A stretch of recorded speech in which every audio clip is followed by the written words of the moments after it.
Hi everyone. Today I am going to tell the biography about Florence Nightingale.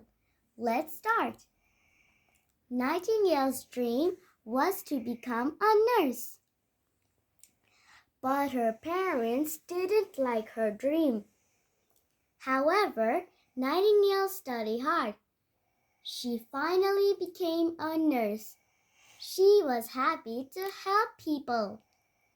Suddenly, the Crimean War began.